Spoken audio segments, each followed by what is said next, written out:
Average Woodsman here, back with another video. In times of uncertainty and instability, the concept of being prepared has been taken more seriously in recent years, and honestly for good reason. In this video I'm going to go over survival caches, which are an important aspect of, or it should be an important aspect of your preparedness plan. Survival caches are more than just a collection of survival supplies. They represent a well thought out plan that may actually need to be used in a real emergency. A survival cache is more than just a collection of survival supplies. You know, they represent a well thought out plan that may need to be used in a real emergency. These are not just hidden items that will be your lifeline. You know, these are items that you'll need in SHTF, from a disaster, a natural disaster, social unrest, or, I mean, even in some instances, personal emergencies. In this video, I hope to provide, not only to inform, but also to instill confidence through an outline for those who understand the importance of being one step ahead in a world filled with chaos and unrest. You see what is going on currently, and I think it's really caught a lot of people off guard, and people are actually starting to move in a positive direction toward their preparedness plan. So let's get into it. What you need to remember is that this is basically a resupply that provides support and resources when you are forced to leave your primary location, or when your regular supplies are depleted. So if you have to bug out for some reason, this would provide, or maybe a series of survival caches along your route may help to provide assistance in that emergency. I think probably the second and most important thing about, or the most important part of a cache next to the actual items that you put in it, is the location. So selecting the correct location for your survival cache is basically a balancing act of being accessible and safe. Your survival cache should be away from environmental hazards such as floodwaters or extreme weather, and should be along your planned evacuation route, or at least close enough where you don't attract attention by accessing it.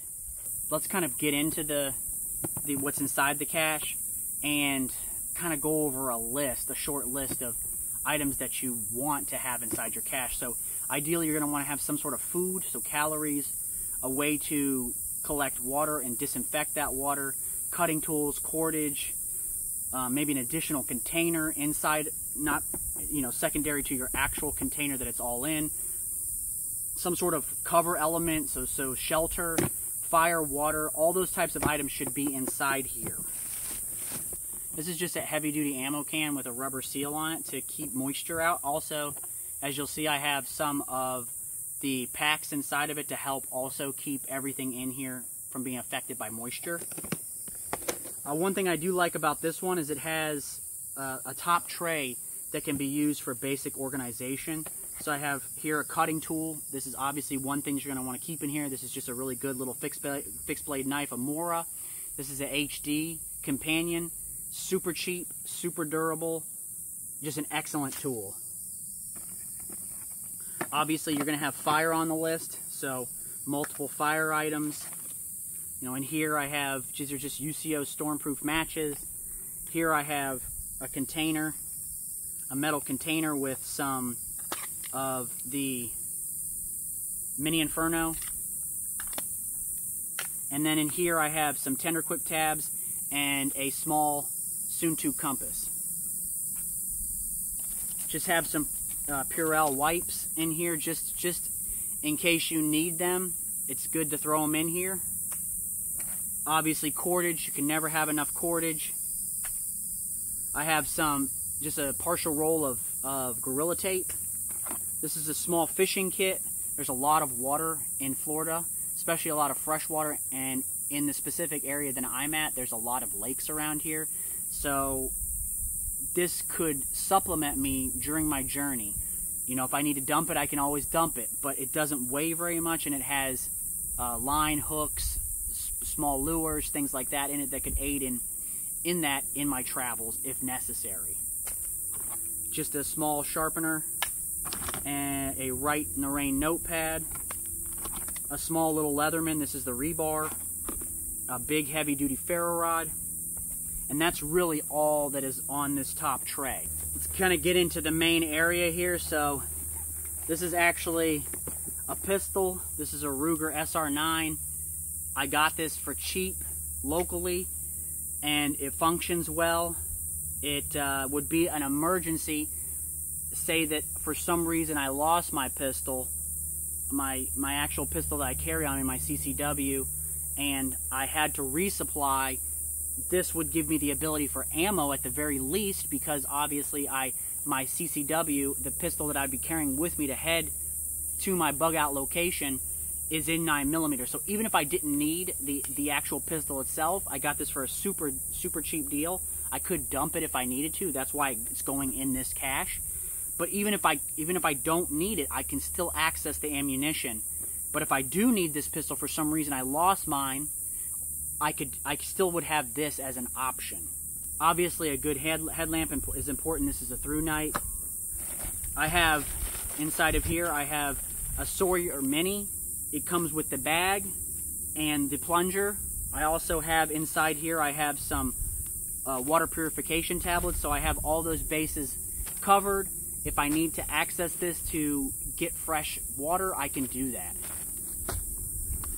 I have just a Baco folding saw, a small emergency blanket.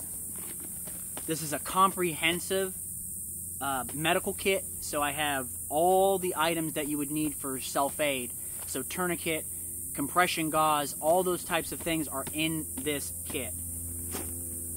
And then just a couple of food items if I need them. If I don't need them, then that's even better. So just to kind of wrap this up, if you plan ahead when creating and planning out your survival cache, things will hopefully go smoothly. At least that would be ideal. Just remember to consider specific situations and the needs for those specific situations. So your needs may not be the same as mine. And also remember, if this could be treated as a resupply, or it could be treated as its own survival kit that you can dig up, access, and even carry with you along the way if you absolutely had to. Ideally, you could just use this to resupply from your other items that you had, that you may have exhausted over your travel to this specific cache, but that's why these are important to have along your planned bug out route. Keep cash inside here. Even if it's just a couple $100, have a bag, a plastic bag with some cash inside of it. I think that's really important. So kind of in conclusion, just to kind of end this video, remember to come up with a list, a specific list of what your specific needs are. So if you obviously want to include first aid, cash, ammo, if you want, maybe a firearm like I did in mine. Those types of items, fire, water, all those types of things you want to have in there. And then make sure that you base the contents and the location on your specific needs, and you'll succeed. So just remember to like, subscribe, share these videos with your friends and family. Be safe, stay dangerous, and I'll catch you in the next one.